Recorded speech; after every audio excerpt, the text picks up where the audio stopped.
حضرت عیسیٰ علیہ السلام کے پاس ایک شخص آیا، کہنے لگا میں نے آپ کے ساتھ رہنا ہے ہمیشہ۔ امام راضی نے لکھا ہے میں نے ہمیشہ آپ فرمانے لگے میں ضرور ساتھ رکھوں گا پر دنیا داری کا مطالبہ نہ کرنا جی۔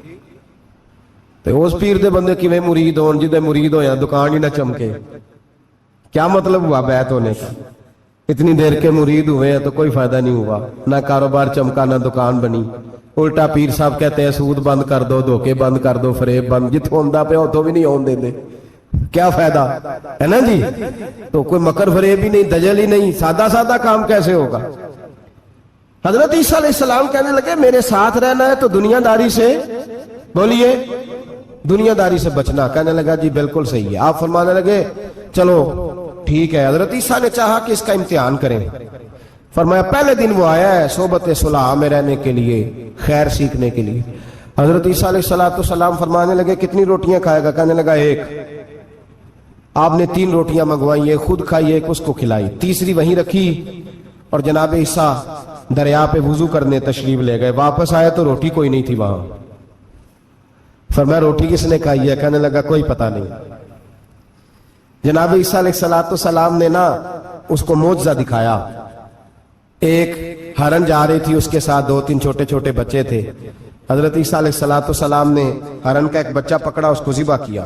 ہرن بھی کھڑی ہو گئی، باقی بچے بھی کھڑے ہو گئے۔ ذبح کیا اور ذبح کر کے اس کا گوشت بھونا، اس کو بھی کھلایا، خود بھی اتنا کھایا کہ سیر ہو گئے، ڈکار آنے لگے۔ فرمایا کھایا نا تم نے؟ لگا حضور کھایا ہے۔ فرمایا پیٹ میں ابھی ہے کا ہے؟ ہرن کے بچے کی ہڈیاں پڑی ہوئی تھیں۔ جناب عیسیٰ نے ساری ہڈیاں کٹھی کر کے فرمایا کم باذن اللہ، اللہ کے حکم سے کھڑا ہو جا۔ وہ ہرن کا بچہ پھر زندہ ہو گیا۔ آپ فرمانے لگے ہرن کے بچے کا گوشت تیرے پیٹ میں بھی ہے، میرے پیٹ میں بچہ وہ جا رہا ہے، اب تو بتا دے روٹی کس نے کھائی ہے، اب تو بتا دے۔ کہنا جی کوئی پتہ نہیں، مجھے پتا۔ حضرت عیسیٰ علیہ السلام اس کو ساتھ لے گئے، دریا کے اس پار جانا تھا۔ فرمایا ہاتھ پکڑا چلو گزرو۔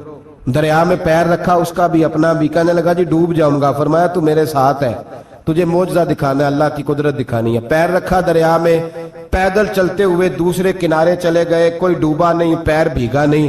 فرمایا اتنی بڑی تو نے معجزہ دیکھا، اب تو بتا دے روٹی کس نے کھائی ہے؟ کہنے لگا جی پتا، مجھے خبر، حالانکہ سانو سارا ہی پتا ہوتا ہے، پتا نہیں مجھے، بولے بن جاتے ہیں نا منٹ میں۔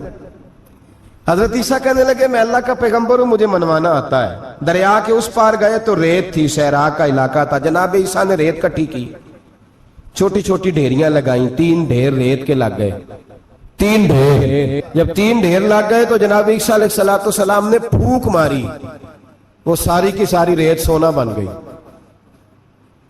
حضرت عیسیٰ علیہ السلام کہنے لگے یہ 3 حصے ہیں سونے کے، ایک حصہ میرا ہے، ایک تیرا ہے، اور تیسرا اس کا جس نے تیسری روٹی کھائی ہے۔ کہنے لگا جی میں نہیں کھائی ہے۔ تیسرا حصہ اس کا جس نے تیسری روٹی کھائی۔ کہنے لگا جی روٹی، فوراً مان گیا۔ بے قدراں کچھ قدر نہ جاتی، کیتی خوب تسلی ہو، اے دنیا دار پجاری زردے کتیاں دے گل ٹلی ہو، میں نہیں کھائی ہے۔ وہ میاں صاحب کمال کر گئے، اور ایک شخص لے گیا میاں محمد بخش علیہ رحمہ کو تانگے پہ بٹھا کے، کہنے لگا یہ پہلی بھی میری، وہ بھی میری، وہ باغ بھی میرا، یہ میرے چاچے کی، وہ میرے تائے کی، یہ میرے دادے کی، بڑے مالدار ہیں۔ آپ فرمانے لگے چل چھوڑ کوئی اور بات بھی کر۔ نہیں جی نہیں، وہ فلانی شے بھی میری۔ آپ فرمانے لگے یہ بتا تجھ سے پہلے کس کی تھی؟ کہنے لگا فلانے سے خریدی ہے۔ فرمایا اس سے پہلے کس کی تھی؟ چپ کر گیا۔ آپ فرمانے لگے دانش مندہ نہ کم نہ ہی دل دنیا نہ لانا، اس بوٹی کئی خامد کیتے، جو کیتا سو کھانا، چھوڑ اس کی بات نہ سنا، اس کا تو کبھی کوئی مالک ہوتا ہے کبھی کوئی ہوتا ہے۔ کہنے لگا جی میں نہیں کھائی ہے روٹی۔ تو حضرت عیسیٰ کہنے لگے تو نے ظلم کیا، نبی کی صحبت پر تو نے ایک روٹی کو فوقیت دی، ایک روٹی، اور مجھے دھوکہ دیا اللہ کے پیغمبر کو۔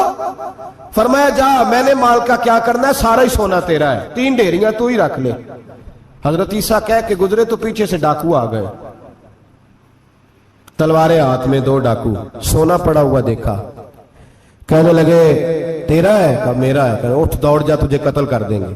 منت کرنے لگا، کہنے لگا یار اس طرح کرو نا، بانٹ کے کھاتے ہیں، بانٹ کے کھا لیتے ہیں۔